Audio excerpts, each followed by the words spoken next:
Hey everyone, it's Daniel Pasco from White Rock Coffee, and today I'm going to take you guys through a brew guide for our newest Christmas roast coffee this year. This Christmas roast is a honey processed Colombian coffee. Some of the best coffees that we've tasted all year over the past few years have been washed, honeys, naturals, all from Colombia. They're killing it in terms of the coffee they're producing. This coffee comes from our good friends at CoffeeNet. They have to stop sending us such good coffee or else we'll keep promoting it over and over again. This coffee is a light to medium roast, somewhere on the middle of that range between light to medium. So we're going to change up our usual recipe a little bit to adjust for that fact. Getting into our recipe today, we are going to be brewing on our new Café flower dripper using one of their fast flowing filters to go along with it. Now this dripper allows for water to move through the coffee grounds much faster. So in conjunction with this fast flowing filter, your usual recipe is just going to flow through it super fast. So we are going to make a few adjustments, fine up our grind size a little bit, use multiple pours with our recipe to try to offset that fact. We are going to be using 20 grams of coffee. We're going to brew that at a 1:17 ratio. So the amount of water that we use is going to be about 340 grams of water. We are going to do a 60-gram bloom at the beginning to kind of pre-wet the coffee and degas some of the CO2 and other gases that are going to impede water flow through the coffee bed. And then we are going to do 4 70-gram pours through our brewer here. And those 4 pours combined with our water temperature is set to 195 degrees, so a little bit lower than you might see with coffees in this roast range, are going to pull out some of the more dense brown sugar, almost kind of confectionery characteristics of this coffee. And yeah, I can't wait for you guys to brew at home with me. Let's get started. Now that we've got all of our tools set up here, let's go ahead and start out with our recipe. So first thing that we want to do, now that we have our brewer set up on our scale, I'm going to go ahead and pre-rinse my filter just a bit. I want to get all those pesky kind of papery flavors out of here and seal the filter to the wall as tightly as possible. Now that we've done that, we're going to go ahead and add our 20 grams of coffee to the inside of our paper filter here. We are going to make sure that we take the brewer and shake it a little bit of side to side to flatten out the coffee bed, nice and flat on top.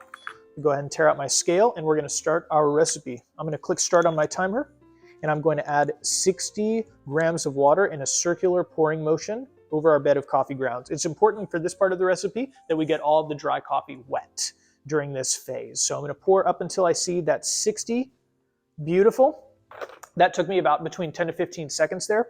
And we are going to allow the coffee to degas as much as possible. It's going to become very fragrant during this phase. So make sure to smell the coffee to get a little bit of precursor to what it's going to taste like. This is giving off a little bit of raspberry Danish here before we get started. So we should be expecting some dense sugary characteristics, but also maybe like a little bit of a light fruit brought out by that, a little bit of a lighter roast level.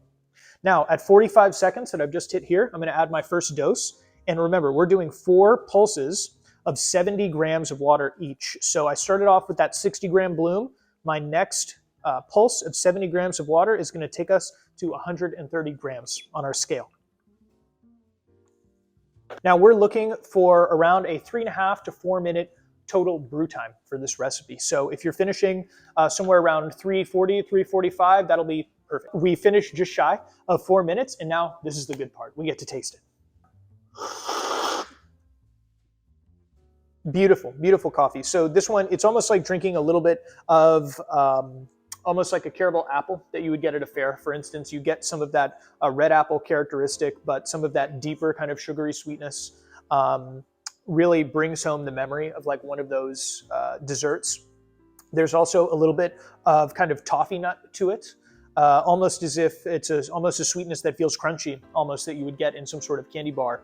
Thank you so much for joining me for this Christmas edition of our Brew Guide series. Remember to pick up a bag of our Christmas roast this year from one of our stores. I promise you won't be disappointed. It's fantastic.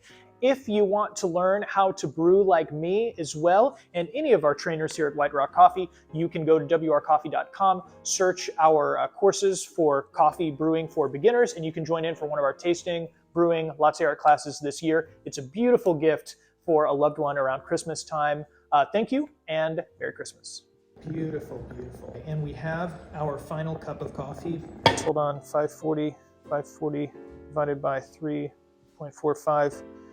The time it took me to make this brew was 156th of the amount of time that it would take Santa to fly across the entire world.